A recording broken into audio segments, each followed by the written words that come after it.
नमस्कार साथियों, मैं डॉक्टर राधेश्याम मिश्र आपका यहाँ पर स्वागत करता हूँ, अभिनंदन करता हूँ। हम स्वास्थ्य को कैसे पाएं? क्या हम किसी के पास जा करके स्वास्थ्य को पा सकते हैं? मुश्किल है। हमें अगर स्वास्थ्य को पाना है तो स्वयं के पास जाना है, स्वयं को जानना है, स्वयं से जुड़ना है और स्वयं की सारी प्रकृतियों के प्रति हमें सजग होना है। योग एक ऐसा माध्यम है जो हमें स्वयं से जोड़ता है, स्वयं के प्रति सजग करता है, अपनी प्रकृति, अपने गुणों के बारे में हमें हर प्रकार से अवगत कराता है। जी हाँ, यह मेरा अनुभव है स्वयं का, और लाखों लोगों को मैंने योग सिखाया है देश और दुनिया में, उनका भी यही अनुभव है। जैसे जैसे हम योग का अभ्यास करते जाते हैं, हम स्वयं के प्रति सजग होते जाते हैं और स्वयं को जानने लग जाते हैं। स्वयं को जानने का साधन है योग। योग विज्ञान भी है, योग जीवन जीने की कला भी है। योग से हम बेहतर और बेहतर और बेहतर, योग से हम हर दिन हर पल और बेहतर इंसान बनते जाते हैं। तो चलिए शुरू करते हैं आज की सेहत की शाला।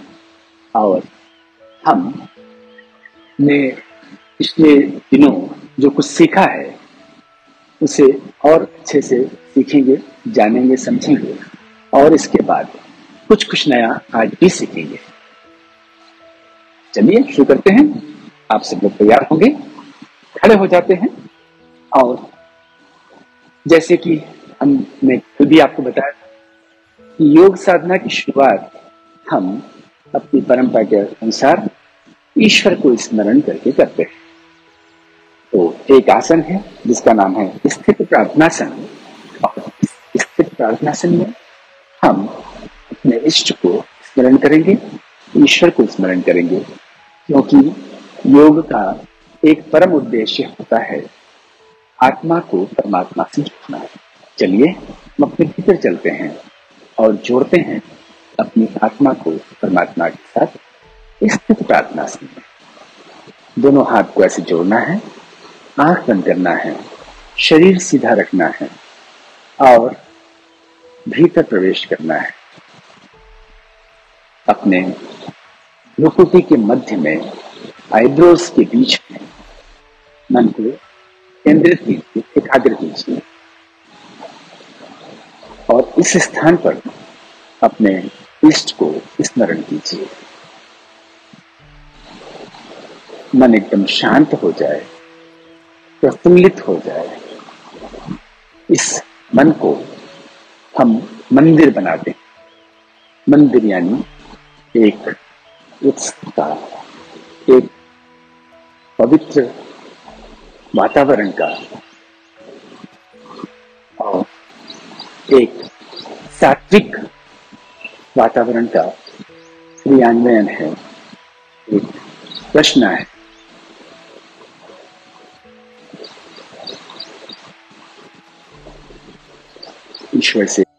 ईश्वर से प्रार्थना कीजिए स्वयं के कल्याण के लिए और इस जगत के कल्याण के लिए।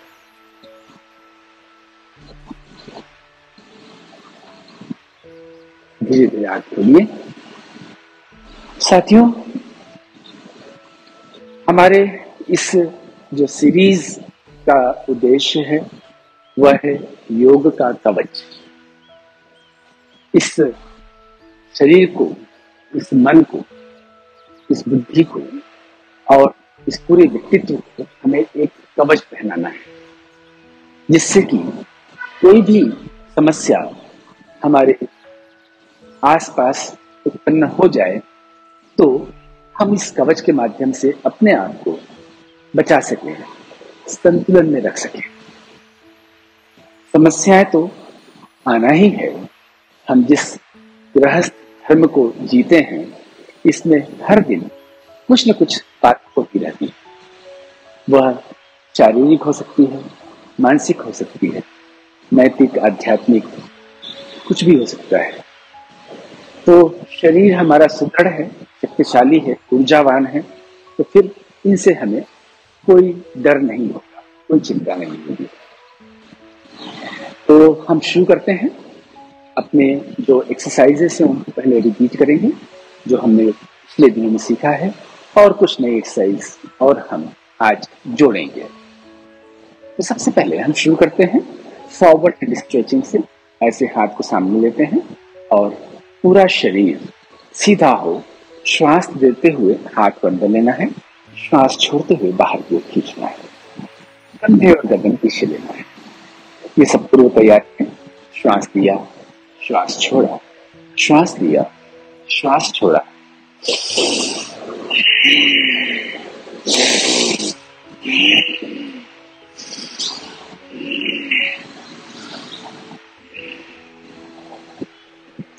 यह सब एक्सरसाइज ऐसे हैं कि हम जहां भी हों वहां कर सकते हैं। इसके लिए कोई ऐसी विशेष व्यवस्था की आवश्यकता नहीं है। थोड़ा सा स्थान, थोड़े ढीले कपड़े और शुरू हो जाए। Exercise number 2, upward hand stretching. दोनों हाथ को ऐसे ऊपर खींचना है, श्वास लेते हुए श्वास छोड़ते हुए नीचे लाना है, श्वास लेते हुए ऊपर गए और श्वास छोड़ते हुए नीचे आए। श्वास लिया, श्वास छोड़ा, श्वास लिया, श्वास छोड़ते हुए नीचे आए, श्वास लेते हुए ऊपर गए, श्वास छोड़ते हुए नीचे आए, श्वास लिया और श्वास छोड़ते हुए नीचे आए, फिर श्वास लिया, श्वास छोड़ा, श्वास लिया और रिलैक्स। अगली जो एक्सरसाइज है वह हम पीछे से हाथ को ऊपर उठाएंगे। श्वास लेते हुए हाथ को ऐसे ऊपर उठाना है, श्वास छोड़ते हुए नीचे लाना है, फिर श्वास लेते हुए ऊपर उठाना है, श्वास छोड़ते हुए नीचे लाना है, श्वास लेते हुए ऊपर उठाना है, श्वास छोड़ते हुए नीचे ले जाना है। ये सब बहुत जरूरी है, क्योंकि अगर हम ऐसा नहीं करते हैं तो शरीर का यह सब हिस्सा बहुत जल्दी स्टिफ हो जाता है और फिर अचानक से किसी भी दिन थोड़ा बहुत भी हम मूवमेंट देते हैं हाथों को और एक दर्द शुरू हो जाता है। फिर उसे ठीक करना कुछ हफ्तों का काम बन जाता है। कोशिश कीजिए कि आपके शरीर में कोई भी दर्द कभी भी उत्पन्न नहीं हो। हम एक टर्म का उपयोग करते हैं योग में, इसे कहते हैं विदेह। अंग्रेजी में कहा जाएगा बॉडी लेसनेस। सच्चाई यह है कि हम शरीर को तभी याद करते हैं जब इसमें कोई रोग हो जाए। अभी आपका हाथ है तो है, आपको कहाँ ध्यान आ रहा है कि आपका हाथ है, लेकिन यदि इस कलाई में कहीं दर्द हो जाए, इस कंधे में कहीं, यहाँ कहीं दर्द हो जाए, पूरे समय आपको बॉडी का या शरीर के होने का, इस हाथ के होने का एहसास बना रहेगा। तो अगर हमें विदेह बनना है, बॉडी लेसनेस की स्टेट में आना है, तो पूरे शरीर में एक अच्छा सा ऊर्जा का प्रवाह चलते रहना चाहिए। कहीं भी कोई भी स्टिफनेस, कोई भी कड़कपन नहीं आना चाहिए। और इसे प्राप्त करना बहुत कठिन नहीं है, बहुत सरल है। आपको केवल शुरुआत में अपने आप को महत्व देने का अभ्यास करना है। मी फर्स्ट, आई फर्स्ट। अभी शुरुआत में आई फर्स्ट होता है और अंत में नो आई होता है। योग में हम शुरुआत कैसे करवाते हैं? अपने आप पर ध्यान देने से। और अंत कैसे होता है? इसे समाप्त करने से। वह मैं कभी और आपको बताऊंगा कैसे इसे समाप्त करना है, मतलब अहंकार शून्य कैसे बनना है। आने वाले दिनों में उस पर हम लोग बात करेंगे, वो आध्यात्मिक बातचीत होगी। अभी हम लोग साइंस संसार में ही रहें और यही इसी स्तर पर बात करें। तो हमें बॉडी लेसनेस की स्टेट को प्राप्त करना है, विदेह की स्टेट को प्राप्त करना है। पूरे शरीर के अंदर कोई भी तंत्र एकदम परफेक्ट ऑर्डर में रहना चाहिए, तब जाकर हम विदेह को प्राप्त करेंगे। शरीर है और उसका एहसास हमें ना हो, हम एकदम लाइट फील करें, खूब काम करें, कभी थके नहीं। ठीक है, तो अगली एक्सरसाइज हमें, ये हमने अभी किया पीछे हाथ से ऊपर उठाने वाला। अब हम सामने से हाथ को ले जाकर के पीछे लेके जाए, श्वास छोड़ते हुए वापस आएंगे। श्वास लेते हुए हाथ को ऐसे ऊपर से पीछे ले जाएंगे और श्वास छोड़ते हुए वापस लाएंगे। श्वास लेते हुए हाथ को ऐसे ऊपर लेकर के जाना है, श्वास छोड़ते हुए वापस लेना। अब हम करेंगे एक्सरसाइज नंबर 5। तो क्योंकि हमने पहले किया आगे हाथ, फिर ऊपर, फिर पीछे से ऊपर, फिर इसके बाद में ऐसे लेके गए, और अभी हम करने जा रहे हैं एक्सरसाइज नंबर 5। तो अब हम हाथ पीछे से नीचे खींचेंगे और वापस आएंगे। ऐसा 5 बार करना है। श्वास लेते हुए हाथ को पीछे से नीचे खींचना है, कंधे पीछे, गर्दन पीछे, श्वास छोड़ते हुए वापस आना है। श्वास लेते हुए गए, श्वास छोड़ते हुए, फिर श्वास लेते हुए गए, श्वास छोड़ते हुए, एक बार और, श्वास लेते हुए गए, श्वास छोड़ते हुए। अब इसके बाद में जो एक्सरसाइज है उसमें हमें आगे झुकना है। तो अगर आप पहले दिन है आपका इस सेहत शाला में जुड़ने का, तो मैं आपको याद दिला कि हमें आगे झुकने में पूरा शरीर का ध्यान रखना है। यदि आपकी कमर में कोई समस्या है तो इसे सावधानी पूर्वक करना है, या अपने जो आपके सलाहकार हैं स्वास्थ्य के, आपके डॉक्टर हैं, उनसे बात कर लीजिए कि क्या मैं ऐसा कर सकता हूँ या नहीं कर सकता हूँ। मेरा सजेशन ऐसा है कि आप करिए, लेकिन अगर आप जितना जा सकते हैं उसका सिर्फ 10% जाइए, क्योंकि इसमें सिर्फ हम आगे ही नहीं झुक रहे हैं, इसमें बहुत काम हो रहा है। नंबर 1, ये आगे हम झुक रहे हैं। नंबर 2, हाथ को पीछे से ऊपर उठा रहे हैं, तो एक्सरसाइज इसकी भी हो गई। नंबर 3, हम जब ऐसे जाते हैं तो चिन को यहाँ पर प्रेस करते हैं, जिससे कि हमें थायराइड पर अच्छा सा मसाज मिलता है। तो जो आपके लिए समस्या है, यानी आगे झुकना अगर मान लो समस्या है, तो आगे कम झुकिए, बाकी काम तो कर ही लीजिए। और अगर कोई समस्या नहीं है तो फिर मेरे साथ जैसे मैं झुक रहा हूँ ऐसे आप भी झुकिए। श्वास लेते हैं और श्वास छोड़ते हुए ऐसे नीचे जाते हैं। श्वास लेते हुए ऊपर आते हैं। आप इसको देख रहे होंगे, पैर ऐसे दूरी में हो। श्वास लेते हैं, श्वास छोड़ते हुए नीचे जाते हैं। श्वास लेते हुए ऊपर आते हैं, श्वास छोड़ते हुए नीचे जाते हैं। श्वास लेते हैं, श्वास छोड़ते हुए ऐसे नीचे जाते हैं। श्वास लेते हुए ऊपर आते हैं और अंतिम बार करेंगे, श्वास छोड़ते हुए ऐसे नीचे जाते हैं। फिर श्वास लेते हुए आते हैं। ये हो गया हमारा एक्सरसाइज नंबर 6।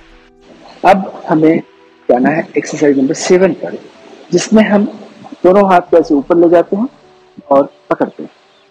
फिर श्वास को लेकर के हम अपने शरीर के इस हिस्से को अपने बाएं तरफ ले जाते हैं, फिर श्वास छोड़ते बीच में लाते हैं। श्वास लेते हुए दूसरी तरफ ले जाते हैं, श्वास छोड़ते हुए बीच में, श्वास लेते हुए एक तरफ, श्वास छोड़ते हुए बीच में, फिर श्वास लेते हैं, श्वास छोड़ते हुए बीच में, और ऐसे हाथ नीचे ले आते हैं। ये सभी एक्सरसाइज विशेष रूप से उनके लिए बहुत उपयोगी है, ये बहुत बेनिफिशियल है जो लोग कंप्यूटर या मोबाइल पर बहुत समय तक काम करते हैं, क्योंकि आपको पूरे समय ऐसे बैठना होता है या ऐसे बैठना होता है। तो लगातार हम किसी भी मसल को एक जैसा रखते हैं तो वहां स्टिफनेस आ जाती है। और मैं बिल्कुल भी इसके खिलाफ नहीं हूं कि आप मोबाइल का उपयोग नहीं करें। मोबाइल के उपयोग से हम बहुत काम कर लेते हैं, बहुत काम करना भी चाहिए, हम कंप्यूटर का उपयोग नहीं करें, नहीं, आप करिए।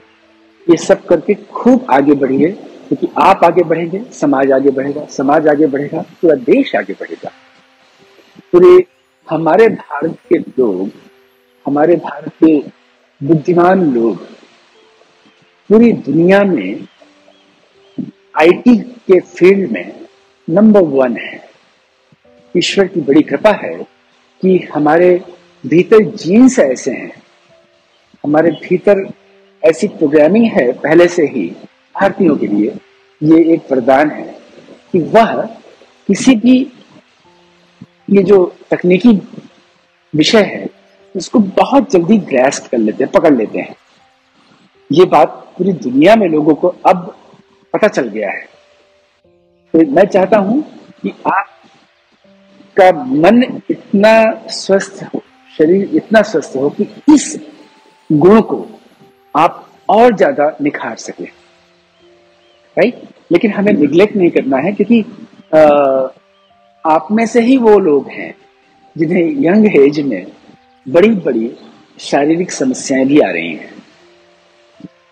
कुछ 40 और 45 के बीच में अगर किसी को एंजियोप्लास्टी हो रही है, स्टंट डल रहा है, तो इसका मतलब आपने बहुत हाई लेवल का नेग्लिजेंस अपने शरीर के साथ किया है।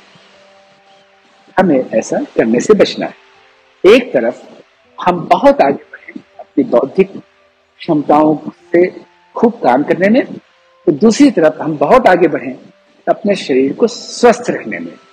शरीर को स्वस्थ रखने में एकमात्र साधन जो सर्वोत्तम है, जिसके आसपास भी कोई दूसरा साधन नहीं है, वह है योग।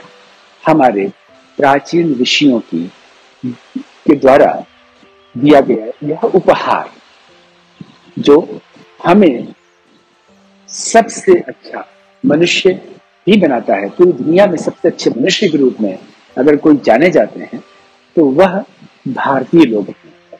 हमारे हिंदू धर्म दर्शन के जो जो प्रिंसिपल्स हैं, जो सिद्धांत हैं, वो बेहतर मनुष्य बनाने के लिए ही बने हैं।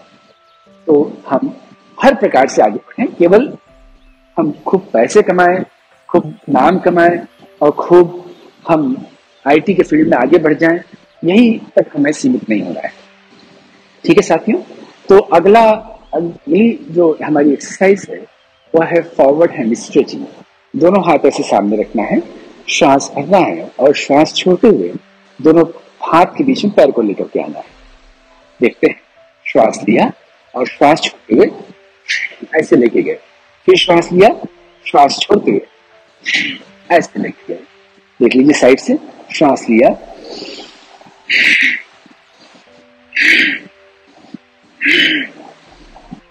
3 बार हो गया, 4 बार हो गया, 5 बार हो गया। सिर्फ 5 बार ऐसा कर लिया तो काम अपना होगा। इसके बाद में हमें करना है अगली एक्सरसाइज, जिसमें हम खड़े होकर के अपने दोनों हाथ को पीछे से पकड़ते हैं।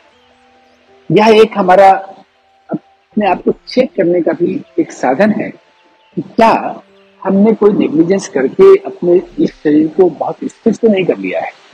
क्योंकि जब छोटे बच्चे रहते हैं तो सभी लोग एक समान के रूप में फ्लेक्सिबल होते हैं, लेकिन लाइफ स्टाइल के कारण बड़े होते होते हमारे यह फ्लेक्सिबिलिटी जाती जाती है। देखिए, हाथ को ऐसे लेके जाना है, यहां से इतना तक चला जाए और ये हाथ ऊपर से आए और इसे हम ऐसे पकड़ सकें। और यहाँ 5 बार लंबी गहरी श्वास लेना है। श्वास लिया, श्वास छोड़ा, फिर श्वास भरिए, श्वास छोड़िए। बहुत जरूरी है श्वास पर काम करना। श्वास ही जीवन की धुरी है। श्वास है तो हम हैं, और श्वास नहीं है तो हम जीवन की बजाय मृत्यु में है। तो हाथ को पीछे से लेना है, दूसरे तरफ हाथ, और ये हाथ पर ले जाना है, फिर श्वास करना है 5 बार और श्वास छोड़ना है।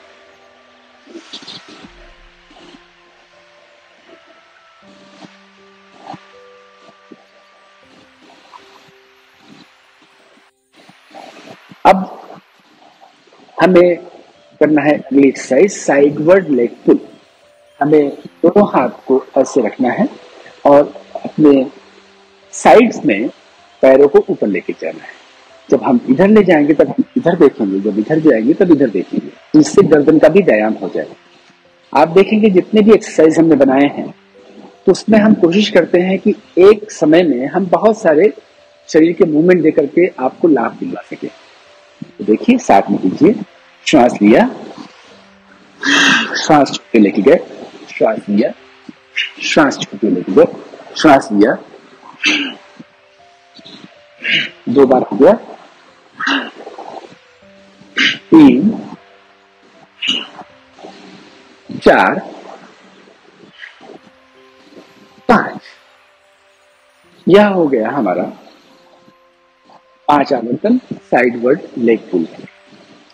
अब इसके बाद में जो एक्सरसाइज हमने आपके लिए रखा है आज, वह है गर्दन का व्यायाम। अगर आप बचना चाहते हैं उस बड़ी डिसऑर्डर से जिसका नाम है सर्वाइकल स्पॉन्डिलाइटिस, यह क्यों होता है? यह इसलिए होता है कि हम जीवन में अपने कामों में बहुत भूल जाते हैं कि हमें गर्दन पीछे भी ले जाना है। सुबह से शाम तक हर काम में गर्दन नीचे झुक जाती है। महिलाएं किचन में काम कर रही हैं तो गर्दन झुका करके, कोई और हाथ से काम कर रही है तो गर्दन झुका करके, पुरुष कोई काम कर रहे हैं तो गर्दन झुका करके। आजकल ये सेलुलर मोबाइल फोन तो आ ही गए हैं जो गर्दन को बहुत घंटों तक झुका के रखती है। तो अगर हमें एक भी दिन हम ऐसा इसका अपोजिट नहीं करते हैं तो वहां से बीमारी का जन्म शुरू हो जाता है। तो आपको नियमित रूप से यह एक्सरसाइज करना है। जो भी मैं आपको एक्सरसाइज बता रहा हूं यह सब नियमित रूप से करने वाला है। इसे आप ऐसा मत कीजिए कि आज संडे है तो नहीं करना है, आज मंडे है तो नहीं करना, आज ये काम है तो नहीं करना है। नहीं, हमें ये करना ही है। जैसे हम स्नान रोज करते हैं, दांतों की सफाई करते हैं, ब्रश करते हैं, तो ऐसे ही हमें योग के ये सब को रोजाना करना है। तो ऐसे हाथ को रखना है, यहां पर लेके जाना है, श्वास लेते हुए गर्दन को मोड़ना है, यहाँ आके श्वास छोड़ना है, श्वास लेते हुए जाना है, यहाँ आके श्वास छोड़ना है, फिर श्वास लेते हुए गए, यहाँ आके श्वास छोड़ा, फिर श्वास लेते हुए गए, यहाँ आके श्वास छोड़ा, श्वास लेते हुए गए, श्वास छोड़ा, श्वास लेते हुए और श्वास छोड़ा। यह हो गया गर्दन का व्यायाम। इसके बाद हमें एक नई एक्सरसाइज आपको आज सिखाना है, वह है jogging at one place in yogic way. हमें एक ही स्थान पर खड़े होकर के दौड़ लगाना है, और वह भी योगिक पद्धति से। योगिक पद्धति से मतलब मेरा यह है कि श्वास के साथ, श्वास पर हमें नियंत्रण करते हुए यह काम करना है। साथियों, इस एक्सरसाइज को मैं इसलिए लेकर के आया हूं इस सत्र में, क्योंकि आपने एक शब्द सुना होगा जिसे स्टेमिना। यह हमारे शरीर के भीतर की ऊर्जा का एक स्तर होता है जिसे हम स्टेमिना कहते हैं। और यह स्टेमिना इनके लिए कहते हैं, अरे इनका स्टेमिना बहुत अच्छा है, मतलब इनके भीतर की ऊर्जा बहुत ज्यादा है, ये कहीं भी चढ़ जाते हैं, कहीं भी कुछ भी कर लेते हैं। तो जब हम छोटे बच्चे रहते हैं, लाइक 8-9 साल के, 7 साल के, 6 साल के, तो दिन भर दौड़ते ही रहते हैं। उस समय हमारा जो स्टेमिना है वो बेस्ट होता है, उच्चतम होता है। हमें कहीं भी कोई भी काम दिया जाता है तो हम दौड़ के ही जाते हैं। लेकिन क्या हम प्रौढ़ अवस्था में, एडल्टहुड में ऐसा कर पाते हैं? नहीं। हम चूंकि हमारा स्टेमिना कमजोर होता जाता है तो धीरे धीरे हम फिर काम को टालना शुरू करते हैं। कौन जाए, बाद में कर लेंगे। ये सिर्फ एक परिणाम है स्टेमिना के समाप्त होने का। साथियों, किसी भी उम्र में आपको ये स्टेमिना को नहीं खोना है। हर उम्र के अनुसार स्टेमिना बेस्ट होना चाहिए। मैं आप सबको हाईली रिकमेंड करूंगा कि इसको आप रोजाना करें। इसमें करना क्या है, श्वास लिया, पैर ऊपर उठाया, श्वास छोड़ा, दूसरा पैर ऊपर उठाया,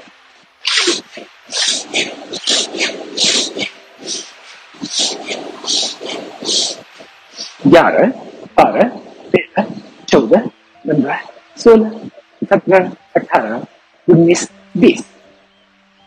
20 बार करने के बाद में रुक जाइए और फिर हमें शरीर को आराम भी मिले और एक व्यायाम भी हो जाए। ऐसा एक, क्योंकि हमें ये जो जॉगिंग एट वन प्लेस है, आज हम 2 बार आवर्तन करेंगे, कल हम 3 बार और परसों हम 4 बार, मैक्सिमम 4 बार हम करने का सजेस्ट करते हैं।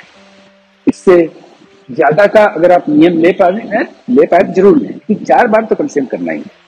तो आज हम 2 ही आवर्तन करेंगे और इन दोनों आवर्तन के बीच में एक एक्सरसाइज हम करेंगे। हाथ को ऐसे ऊपर लेके जाना है और यहाँ आकर के इसे ड्रॉप करना है, ऐसे ऐसे बिल्कुल ढीला छोड़ना है।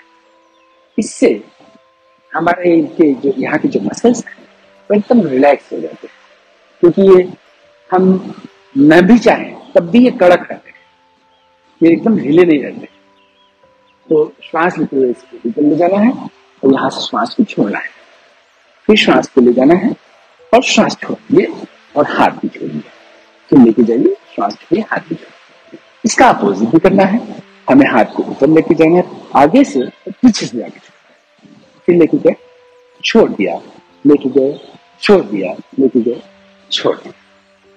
अब हमारा शरीर भी रिलैक्स हो चुका है, श्वास भी रिलैक्स हो चुकी है। हम अगला आवर्तन कर सकते हैं, जॉगिंग वन प्लेस। चलिए शुरू करते हैं, करते रहिए। और जो लोग ऐसा नहीं कर सकते हैं, यदि बुजुर्ग हैं और उम्र में के अनुसार ऐसा करना ठीक नहीं है, उनके लिए भी हमारे पास इसका वेरिएशन है, और वह यह है कि हाथ को यहाँ रखा और सिर्फ घुटने को उठाया।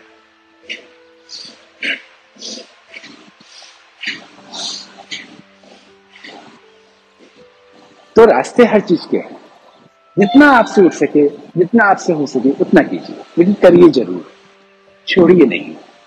यह शरीर स्वस्थ रहेगा तो हमारा जीवन स्वस्थ रहेगा, हमारा सब कुछ वातावरण आसपास का स्वस्थ रहेगा। और यदि यहाँ कुछ हो गया तो हमारे आसपास के सब लोग अपने अपने काम को छोड़ करके आपकी सेवा में लग जाएंगे। सोचिए ना कि कैसा हम काम करते हैं। कई बार अपने आप के प्रति नेग्लिजेंस लाने की वजह से शरीर में रोग हो जाता है और फिर आसपास के लोगों को हमें काम देना पड़ता है। कोई अस्पताल लेके चले, कोई डॉक्टर के पास लेके चले, कोई दवाई लेकर के आए, कोई क्या करे। ऐसा सबको हम फिर अपने आप में जोड़ लेते हैं। फिर रिश्तेदार आते हैं, पूछते हैं आपके तबीयत, फिर दोस्त यार आते हैं, और ये पूरा एक ड्रामा एक क्रिएट हो जाता है। साथियों, इसकी आवश्यकता नहीं है, इसके बिना भी ऐसा हो सकता है। यकीनन आप पूरे जीवन स्वस्थ रह सकते हैं। ऐसा कह सकते हैं कि मुझे इन 20 सालों में कभी कुछ नहीं हुआ। जैसा कि कभी मुझे कोई आके कहता है कि मुझे एसिडिटी हो गई है, अब मैं कल्पना नहीं कर पाता हूं कि इसको एसिडिटी हुई है तो हुआ क्या है, क्योंकि मुझे याद ही नहीं है। पिछले 30 सालों में कभी मैंने अनुभव नहीं किया एसिडिटी क्या होती है, ये डकारें क्या होती हैं, गैस्ट्रिक ट्रबल क्या होता है, इसका मुझे कोई अनुभव नहीं है।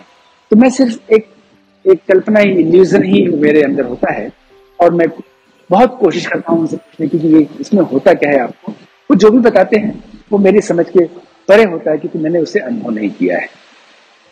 साथियों, ऐसा आपके लिए भी संभव है। आप इस शरीर को योग के कवच पहना दीजिए।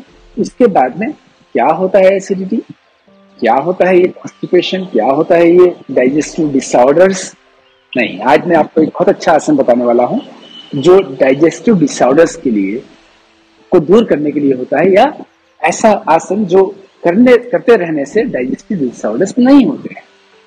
तो आप जुड़े रहिए इस लाइव के साथ में। अभी हमारा शरीर थोड़ा थक गया होगा, तो हमें थोड़ा आराम देना है, और आराम दे करके फिर हम योग के आसनों की शुरुआत करेंगे। कैसे आराम देना है? मकर आसन में हमें ऐसा पेट के बल थोड़ा सा लेटना है, ज्यादा नहीं, 30 सेकेंड। 30 सेकेंड पूरा शरीर ढीला छोड़ दीजिए, और श्वास को सामान्य होने दीजिए। आपके हाथ, पैर, कमर, ये तीनों को जमीन में शिथिल होने दें, एकदम शिथिल।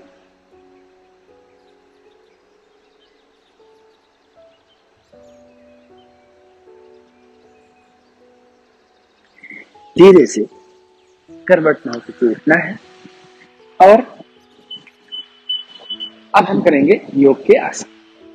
मैं रोजाना आपको एक पादासन जरूर करवाऊंगा, वहीं से शुरुआत करूंगा, क्योंकि मेरा ऐसा मानना है कि इस आसन को करने से इतने सारे फायदे होते हैं, और इस आसन को नहीं करने से जो शरीर में स्वतः रोग उत्पन्न हो जाता है वह हमें उम्र के पहले बूढ़ा बना देता है, उम्र के पहले हमें अपंग सा बना देता है। मुझे जब देखता हूं लोगों को पैरों की समस्या लेकर के आते हैं, और वो समस्या इस स्तर पर लेकर के आते हैं कि अब वहां पर रिवर्सल पॉसिबल नहीं, तो हमें वहां तक नहीं जाना है। अगर आप यंग हैं तो आपको अभी से इस पर प्रयास करना है कि आप इस आसन को, जिसका नाम है एक पादासन, इसे रोजाना की और इसको इंप्रूव करते जाइए। इसमें हम ऐसे पैर को धीरे धीरे लाते हैं और यहाँ पर लाके प्लेस करते हैं। बहुत धीरे से हाथ को ऊपर लाते हैं और हाथ को जोड़ लेते हैं। इस हाथ को जोड़ने से मन में स्वतः ही एक सात्विक भाव होता है। चेहरा सामने हो, निगाहें किसी एक ऑब्जेक्ट पर फिक्स्ड हो, तो इससे हमारा शरीर डगमगाएगा और इसे बने रहना है। 30 सेकंड केवल करना है, और अगर उसके पहले शरीर साथ नहीं देता है तो पहले भी छोड़ सकते हैं, लेकिन कोशिश कीजिए कि आप इसे 30 सेकंड एक पैर से कर सकें। फिर दूसरा पैर उठाना है, बहुत ध्यानपूर्वक हमें इसे लाना है और इसे प्लेस करना है। इसमें जल्दबाजी नहीं करना है, क्योंकि आप अगर गिर पड़ेंगे तो चोट लग जाएगी, आपको गिरना नहीं है। तो इसमें आप ऐसे सीधे रखिए शरीर को, और अगर आपके पैर में कोई समस्या है, कुछ भी है, तो इसे छोड़िए नहीं। आप दीवार का सहारा लेकर के थोड़ा सा ऐसा नहीं करें, लेकिन करें जरूर। तो एक पादासन हमें रोजाना करना है। दूसरा आसन जो हमें करना है, बहुत जरूरी है करना, वह है कोणासन, फिर वक्रासन, और आज फिर एक नया आसन हमें और सीखना है खड़े होकर के, जिसका नाम है हस्त पादासन। पहले हम कोणासन कर लें और श्वास भरते हुए हाथ को ऐसे ऊपर लेते जाए, श्वास छोड़ दें, श्वास लेते हुए जाएं एक तरफ, और श्वास छोड़ते हुए वापस आए। हाथ को नीचे ले आए, श्वास लें, श्वास छोड़ दें, श्वास लेते हुए जाइए,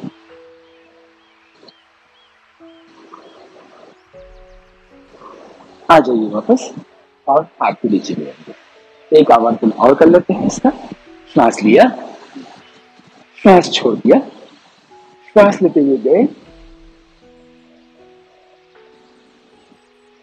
श्वास छोड़ते हुए आए और हाथ नीचे ले आए, फिर श्वास लिया, श्वास छोड़ा, फिर गए हम एक तरफ और वापस आ गए, हाथ नीचे ले आए। कोणासन हो गया। अब हमें करना है वक्रासन, जो हमने आपको कल भी करवाया था, और इस आसन को करने का उद्देश्य है कि हमारा जो मेरुदंड है उसमें एक लचीलापन बना रहे। हमारे मेरुदंड में क्या होता है, जो वर्टिब्रल कॉलम है, में एक के ऊपर एक ऐसे रखे रहते हैं हमारे वर्टिब्रल। तो ये जो है ये एक लिगामेंट से जुड़े रहते हैं साइड से। वो लिगामेंट बहुत लचीले होना चाहिए, बहुत इसमें फ्लेक्सिबिलिटी होनी चाहिए, इसमें ताकत होनी चाहिए। अगर वो ठीक से बने रहते हैं तो हमें स्लिप डिस्क या इस प्रकार की कोई भी समस्या जो दर्द उत्पन्न करे वो नहीं होगी। प्लस एक बहुत बड़ी बात आपको बताऊं कि इस ये अगर हमारा कड़क हो जाता है तो एक और बीमारी का नाम आपने सुना होगा, जिसका नाम है साइटिका।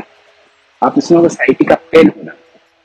अगर आप वक्रासन करते रहते हैं तो इस प्रकार के जो डिसऑर्डर्स हैं उससे आप अपने आप को बचा सकते हैं। कवच पहना सकते हैं। सांस भरते हुए हाथ को ऐसे ऊपर लाइए और श्वास छोड़ते हुए एक तरफ शरीर को लेके जाइए। श्वास लेते हुए आना है और श्वास छोड़ते हुए दूसरी तरफ लेके जाना है। फिर श्वास लेते हुए आना है और श्वास छोड़ते हुए हाथ को नीचे लाना है। एक बार और करते हैं, थोड़ा साइड से देख लीजिए। श्वास लेते हुए हाथ को गए, श्वास छोड़ते हुए ऐसे आए, निगाहें हमारी उंगलियों पर हो। श्वास लेते हुए आए, श्वास छोड़ते हुए गए, फिर श्वास लेते हुए आए और श्वास छोड़ते हुए हाथ को नीचे ले आए। ये हो गया वक्रासन। अब हमें नेक्स्ट जो आसन करना है, जैसा मैंने कहा कि आज मैं ऐसे आसन बताने जा रहा हूं जो हमारे डाइजेस्टिव डिसऑर्डर से हमको दूर रखे। हमारे पाचन तंत्र के जो रोग हैं उनसे हम बच सकते हैं। तो यह आसन है हस्त पादासन या पादहस्तासन।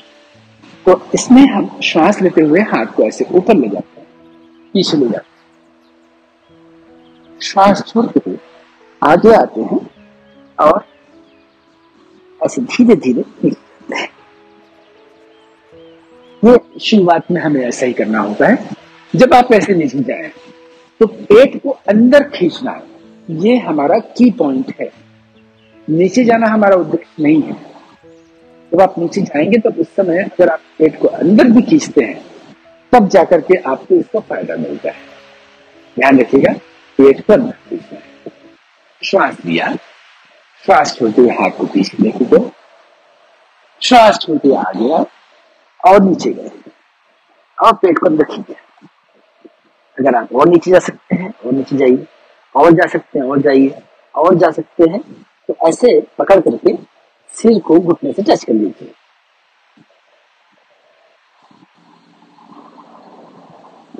श्वास लेते हुए हाथ को ऊपर ले जाना है, श्वास छोड़कर नीचे ले जाना है।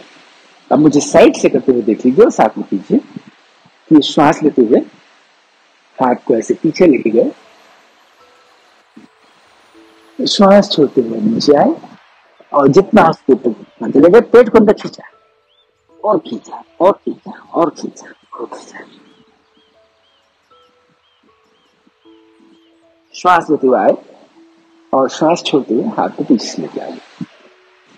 बहुत अच्छा आसन है। इसे आप 3 बार कीजिए, 5 बार कीजिए और फिर अभ्यास यह बनाना है कि हम ज्यादा से ज्यादा कैसे रह सकते हैं। इसके फाइनल पोस्चर हस्त पादासन या पादहस्तासन, दोनों ही नाम से इसको जाना जाता है। आप इसे हर दिन करें, लेकिन एक बात पे ध्यान रखिएगा, ऐसा कोई भी आसन जिसमें पेट में दबाव पड़ता है, जैसे कि यह आसन पादहस्तासन, उस समय आपका यह ध्यान होना चाहिए कि पेट में कोई आपका भोजन नहीं होना चाहिए। कायदे से तो हमें कम से कम 3 घंटे बाद भोजन करने के बाद हमें योगासन आदि करना चाहिए। अभी 3 घंटे बाद जो भोजन का मैंने एक बताया है, ये सामान्य भोजन का है। मतलब हम घर का वो दाल चावल रोटी सब्जी खाते हैं जिसमें तेल मसाला वगैरह बहुत नहीं है, तो 3 घंटे। यदि हम ये पनीर और घी दूध वगैरह की चीजें खाते हैं तो फिर इसको 4 घंटा करना पड़ेगा। और ज्यादा गरिष्ठ भोजन, हम लोग मालवा के रहने वाले हैं, कई बार दाल बाफले आदि खा लेते हैं, तो उसमें 6 घंटे का हमें एक गैप रखना पड़ता है। तो आपको यह ध्यान रखना है कि आपका जो भोजन है वो सामान्यतः बहुत लाइट होना चाहिए। तो इस आसन में इस बात का हमें ध्यान रखना है कि पेट खाली हो। अब हम अगला जो आसन करने जा रहे हैं वह है योग मुद्रा। यह मैं आपको कराते आया हूं पिछले 2 दिनों से और आज फिर हम इसे रिपीट करेंगे। पद्मासन का आपको मैंने महत्व बताया ही था बहुत जरूरी आसन है जिसे हमें सीखना है, करना है और अपने जीवन का हिस्सा बनाना है कि आप पद्मासन में कुछ देर बैठ सके। आज एकदम से नहीं होता है, चिंता ना कीजिए। आप शुरुआत कीजिए अर्ध पद्मासन से, मतलब ऐसे बैठने से, तो एक दिन से आपको आगे बढ़ जाएंगे। खूब जमीन पर बैठिए, जमीन से जुड़े रहिए। अब हमें आपको ऐसे पकड़ लिया, पीछे से कलाई ऐसे पकड़ना है। श्वास लिया, श्वास छोड़ते हुए गए।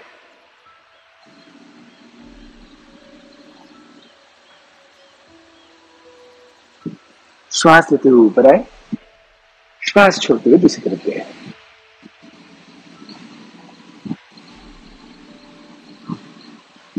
श्वास लेते हुए आए, श्वास छोड़ते हुए बीच में गए।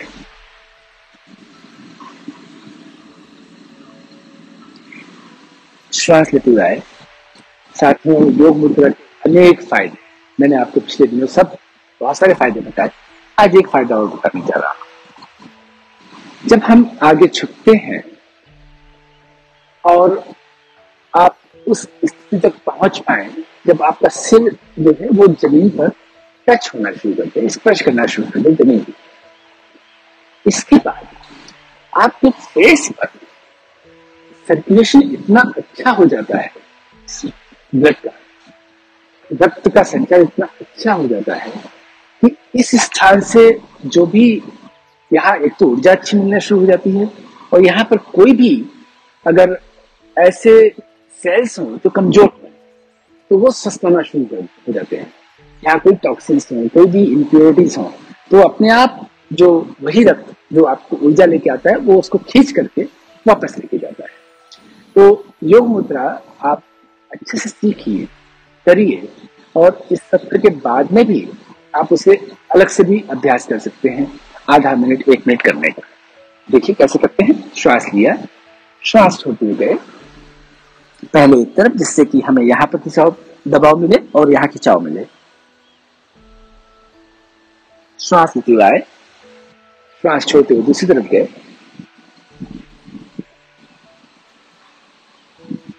श्वास लेते हुए आए, अब श्वास छोड़ते हुए बीच में।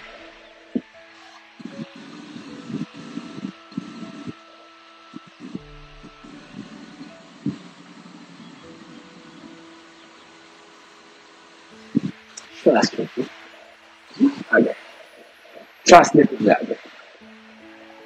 अभी योग मुद्रा हो गया। अब हमें करना है अगला आसन, पर्वतासन। ये भी मैं आपको रोजाना कराऊंगा, एक दिन छोड़ना नहीं है। बहुत अच्छा आसन है, बहुत सारे फायदे हैं और हमें शरीर को कवच प्रदान करने में, योग कवच प्रदान करने में यह आसन महत्वपूर्ण भूमिका निभाता है। तो ऐसे हमें अपने दोनों साइड में हाथ रखना है। श्वास लेते हुए हाथ को ऐसे ऊपर उठाना है, श्वास छोड़ते हुए एक तरफ जाना है जितना हो सके। श्वास लेते हुए बीच में आना है, श्वास छोड़ते हुए दूसरी तरफ जाना है, जितना हो सके उतना ट्विस्ट करना है और श्वास लेते हुए आना है, श्वास छोड़ते हुए यहाँ पर श्वास छोड़ दीजिए, फिर श्वास लेते हुए हमें साइड में जाना है। श्वास छोड़ते हुए वापस आना है, लेते हुए दूसरी साइड में जाना है। क्योंकि इसमें लंग्स का में एक्सपेंशन होता है, इसलिए श्वास लेने के लिए कहा गया है। श्वास छोड़ते हुए वापस आना है, श्वास लेते हुए पीछे जाना है।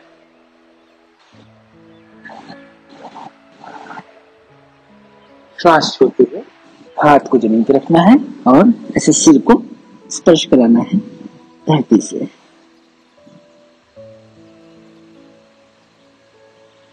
श्वास लेते हुए हाथ को फुलाना है और श्वास छोड़ते हुए धीरे धीरे हाथ नीचे लाना है। आज हम इसे एक ही बार करेंगे क्योंकि समय की कमी है और फिर हम बाद में आप इसको अलग से भी कर सकते हैं।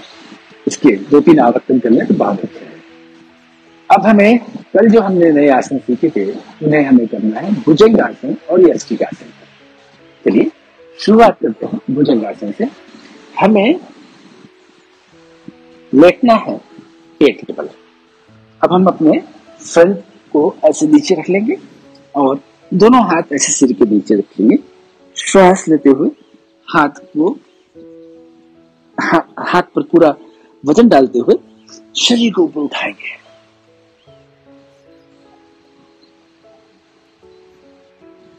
इतना अच्छा अनुभव होता है इस आसन करने से। पूरे चेहरे पर, गर्दन पर, सीने पर, नाभि पर और उसके नीचे भी सब दूर खिंचाव मिलता है और थोड़ा सा स्ट्रेन आता है कमर पर, बट वो हमारे बेहतर के लिए है। श्वास छोड़ते हुए वापस आना है। इसमें इसे करने में ऐसे बहुत कहीं कोई रिस्क नहीं है। अगर आपको कमर की कोई समस्या भी है तो बैकवर्ड बेंडिंग में ऐसी कोई विशेष बात नहीं है कि आप नहीं कर सकते हैं। फॉरवर्ड बेंडिंग में जरूर है कि अगर कोई भी समस्या है कमर में तो अपने चिकित्सक की सलाह जरूर लीजिए। लेकिन कोई भी चिकित्सक बैकवर्ड बेंडिंग करने में मना नहीं करता है, क्योंकि ये हमारे कोई भी अगर डिसऑर्डर तो उसको दूर ही करता है। तो यहाँ ऐसे हाथ को रखना है, श्वास लेते हुए जाना है, श्वास छोड़ते हुए वापस आना है, श्वास लेते हुए जाना है। अमूमन इसे 5 बार किया जाता है, लेकिन आज हम इसे 3 बार ही कर रहे हैं समय अभाव की वजह से। और इसके बाद में कुछ सेकंड मकरासन में लेट जाएं तो अच्छा है। यह आसन, जिसका नाम भुजंग आसन है, यह भी हमारे नियमित रूप से किए जाने वाले आसनों में से एक है। करना ही चाहिए। शरीर को एक बार अच्छे से हम पीछे की ओर मोड़ें। आगे तो मुड़ते रहते हैं, खाना खाते तब भी मुड़ता है, पढ़ते हैं तब भी मुड़ता है, काम करते तब भी मुड़ता ही रहता है। लेकिन पीछे मोड़ने के लिए हमारे पास कोई ऐसा जीवन शैली में ऐसा कोई कार्य नहीं है। अब मैंने कल आपको एक आसन बताया था जो उच्च रक्तचाप वालों के लिए मैंने कल कहा था, लेकिन यह ऐसा नहीं कि हाई ब्लड प्रेशर वालों के लिए ही है। यह ब्लड प्रेशर का लो हो या हाई हो, दोनों के लिए बहुत फायदेमंद है। तो अब हमें इस प्रकार से सीधे लेटना है। आप लोग कहीं जाइएगा नहीं, क्योंकि मुझे कुछ प्रश्नों के जवाब देना है जो मुझे प्राप्त हुए हैं, और वो है बालों को लेकर के। तो मैं आपको उसके बारे में कुछ टिप्स दूंगा। दोनों हाथ अपने पैर अपने शरीर के साइड में रख लीजिए। श्वास लेते हुए हाथ को ऊपर उठाइए, पैर नीचे खींचिए, खूब दोनों तरफ खींचिए, जितना उसको उतना खींचिए, और खींचिए और अधिक। श्वास छोड़ते हुए आ जाए। श्वास लेते हुए जाना है, खींचना है पूरा शरीर ऊपर और साथ ही साथ नीचे भी।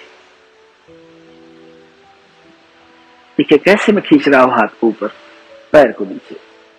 श्वास छोड़ते हुए वापस आना है। जब आप हाथ नीचे ले आते हैं तो पैर के पंजे से ऊपर आ जाते हैं। श्वास लेते हुए हाथ को ऊपर ले जाना है, पैर को नीचे खींचना है, और अधिक और अधिक और अधिक।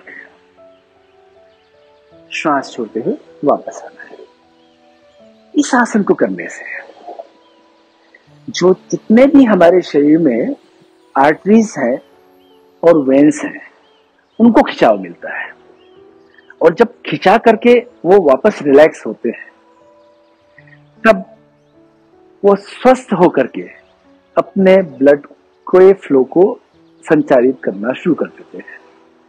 तो बहुत देर तक इसका असर रहता है, और रोजाना अभ्यास करते हैं तो धीरे धीरे यह बीमारी समाप्त भी हो सकती है।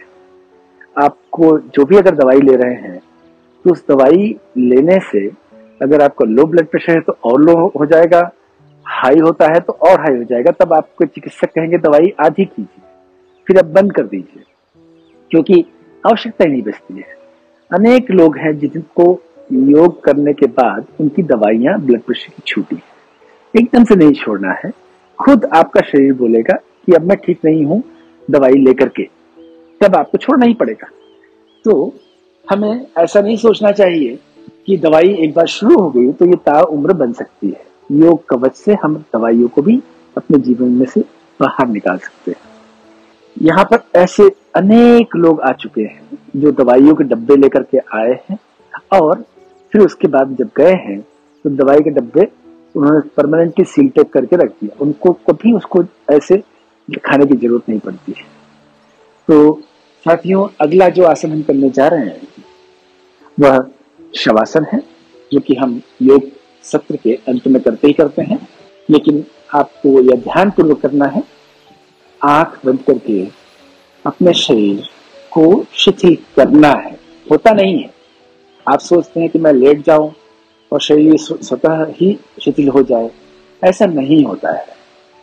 आपका मन यहीं होना चाहिए और मन से एक निर्देश जाना चाहिए शरीर के हर हिस्से को शिथिल हो जाए, शिथिल हो जाए, शिथिल हो जाए, तब जाकर के यह शिथिल होता है। अगर आप सोचते हैं कि हम बस ऐसे लेट जाएं और ये शरीर शिथिल हो जाएगा, तो यह आपका भ्रम है। ऐसा होगा नहीं, क्योंकि शरीर का स्वभाव शिथिल होने का होता ही नहीं है। शरीर का स्वभाव कड़क बने रहने का होता है, तभी वो खड़ा हो पाता है, तभी वह चल पाता है, तभी वह बहुत सारे काम कर पाता है। तो उसका स्वभाव जो है वह ग्रेविटी के अपोजिशन में काम करने का है। और शवासन में हम इसका उल्टा करते हैं, या गुरुत्वाकर्षण बल के तरफ अपने शरीर को छोड़िए। तो यह शवासन हो गया। अब हम धीरे से करवट में होकर उठ जाएं। एक बात का यह हमेशा ध्यान रखें कि जब भी आपको लेटना हो तो पहले करवट में आना है और फिर लेटना है। जब भी आपको उठना है तो पहले करवट में आना है और फिर उठना है। कारण क्या है कि यदि आप सीधे उठते हैं, अगर आप ऐसे उठते हैं तो आपको यहाँ कमर में कुछ भी दर्द होने की संभावना बढ़ जाती है। अगर आप ऐसे लेटते हैं तो आपकी कमर में कोई जो डिस्क की समस्या है वह सब होने की संभावना बढ़ जाती है। इसलिए जब भी आप लेटे करवट में होकर के लेटे, जब भी आप उठे तो करवट में होकर के ही उठना है। तो यह हमारा आज के योग सत्र का अंतिम आसन था। इसके बाद एक प्रश्न आया था कि क्या हमारे हेयर फॉल का कोई इलाज योग में है। महिलाओं को यह समस्या अगर हो जाती है तो बड़ी मुश्किल होती है। पुरुष तो इसे साधारण मानते हैं, और अगर उनका हेयर फॉल हो भी जाए तो आजकल बहुत सारे साधन हैं जिसका उपयोग करके वे यहाँ पर बाल दिखा सकते हैं। महिलाओं के लिए यह नहीं होता है ऐसी। तो आज मैं जो आपको बताने जा रहा हूँ, पुरुषों के लिए, महिलाओं के लिए, सभी के लिए है। आप इसका पालन कीजिए और इसके बेनिफिट्स देख सकते हैं। तो सबसे पहले तो यह ध्यान रखें कि आपके शरीर में प्रोटीन की कमी नहीं होनी चाहिए। एक बड़ा कारण हेयर फॉल का या बाल गिरने की समस्या का होता है कि हम शरीर में प्रोटीन की कमी हो जाए। तो क्या हम नियमित रूप से कुछ ऐसी चीज को लें जो जिसको लेना सरल हो, उसको बनाने में, कुछ भी करने में बहुत मुश्किल ना हो। मैं प्रोटीन पाउडर की तरफ कभी आपको नहीं सजेस्ट करूंगा जाएं, नहीं, वह ठीक नहीं है। मेरे मत के अनुसार तो ठीक नहीं है, क्योंकि कोई भी प्रोसेस्ड वस्तु को पेट में डालने के लिए हम लोग में मना करते हैं। वह प्रोसेस्ड है। अगर प्रोटीन पाउडर है तो हमारे पास इस पे उससे सरल और स्वादिष्ट बेहतर एक सप्लीमेंट है, वह है मूंगफली के दाने, पीनट्स। कच्चे मूंगफली के दाने को रात को सोख कीजिए, पानी में डाल दीजिए। कितना डालिए, अगर आप ये अपनी हथेली में मुट्ठी लीजिए, एक मुट्ठी में जितना आ जाए ऐसे 2 मुट्ठी डाल दीजिए। एक व्यक्ति के लिए 2 मुट्ठी। अगर आप घर में 4 लोग हैं, चारों के लिए 8 मुट्ठी डाल दीजिए। अब इसे रात भर गला दीजिए। सुबह इसे उबालिए 15-20 मिनट नमक डाल करके, और उसके बाद पानी को साफ कर दीजिए। पानी से इसको अच्छे से साफ कर लीजिए और चबा चबा करके अच्छे से खाइए। इससे आपके शरीर में प्रोटीन की कमी दूर होगी। यह हेल्दी प्रोटीन है, सस्ता, सरल और बहुत ज्यादा लाभकारी। इसके अलावा हमें वो आसन जिसमें हम फॉरवर्ड बेंडिंग करते हैं, लाइक योग मुद्रा, इसका बहुत अभ्यास करना चाहिए। हम ऐसे जाएं और वहां जाकर के रुके, इससे हमारे हेड रीजन में ब्लड सर्कुलेशन बढ़ जाएगा। अगर आपका शरीर बहुत लचीला नहीं है तो ऐसे जाने में मुश्किल होगी, तो जब तक ये सिर यहाँ स्पर्श नहीं करेगा तब तक फायदा नहीं होगा। तो उसके लिए साधन यह है कि आप कोई तकिया अपने नीचे लगा लें, एक नहीं 2 लगा लें भले ही, फिर बैठ करके जाएं और एक आध तकिया आगे भी लगा लें और फिर धीरे धीरे उस तकिए को हटाना शुरू करें। ऐसा करके आप फ्लेक्सिबिलिटी बढ़ा सकते हैं और आपके यहाँ पर सर्कुलेशन बढ़ जाए। तीसरा, आप केमिकली प्रोसेस्ड चीजों को बालों में उपयोग करना बंद करें या न्यूनतम करें। जैसे कि ये बाजार में मिलने वाले शैम्पू, हमारे पास में बहुत सारे ऐसे साधन हैं जिसका उपयोग करके हम इनको केमिकल से बचा सकते हैं। ऐसे भी साधन आप चाहें तो ढूंढ लीजिए जिसमें केमिकल ना के बराबर हो या नहीं हो, और उससे आप अपने बालों को धोइए। क्योंकि जब हम केमिकल का उपयोग करते हैं तो धीरे धीरे हमारे बालों की जड़ों को वो कमजोर करती है।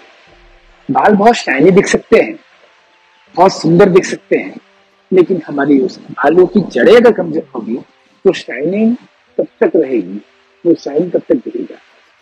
तो ये मेरी ओर से टिप्स हैं हेयर की डेंसिटी के लिए, आपके बालों की डेंसिटी अच्छी बनी रहे और हेयर फॉल नहीं। तो आप इन टिप्स का उपयोग कीजिए और अपने बालों को स्वस्थ रखिए, डेंस रखिए और इसे बहुत उम्र तक ऐसे रख सकते हैं। तो योग करने से केवल ऐसा नहीं है कि शरीर के भीतर के रोग खत्म होते हैं, हमें बाहरी जो एक सुंदर दिखना है, स्वस्थ दिखना है, अच्छा दिखना है, उन सब में भी योग बहुत कारगर होता है। तो आज के लिए इतना ही, और हमें रोजाना इस सत्य से जुड़े रहना है, क्योंकि हर दिन मैंने जहां आज छोड़ा है इसके आगे लेकर के जाऊंगा। हर दिन कुछ अच्छी योग की तकनीक बताऊंगा जिससे हम योग के कवच को पूरा कर सके। अभी हम कवच का निर्माण कर रहे हैं, थोड़ा यहाँ के लिए थोड़ा वहां के लिए, और जब 21 जून होगा विश्व योग दिवस, तब तक हम इसका पूर्णता हासिल कर लेंगे इस कवच के निर्माण के। तो आप सभी के प्रति मेरा आभार, नमस्कार।